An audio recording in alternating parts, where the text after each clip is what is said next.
Facebook profile picture without losing the likes. Hello everyone, welcome to this channel. I'm Emily and I'm here to help you out today.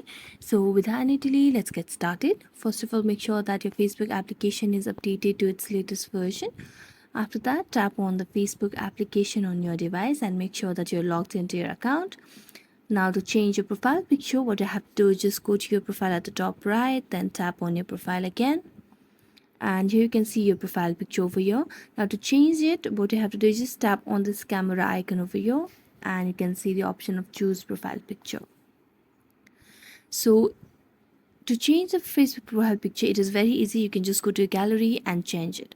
But now, since we do not want to lose the likes that we have, what we're going to do is we're going to update, or we're going to keep the profile picture that has already been uploaded into Facebook and you have it on your album. So here I'm just going to choose. Right now my Facebook profile is this one, so I'm going to choose another one, for which I'm going to select this picture which I've already uploaded it before. So I'm going to tap on save, tap on OK, and I'm going to refresh it and it has been changed. Now let's see the profile picture, and there you go. I won't be losing any likes over here. So thank you so much for watching this video. If you enjoyed it, don't forget to like, subscribe and hit the bell notification for more updates. That's it for today. See you next time.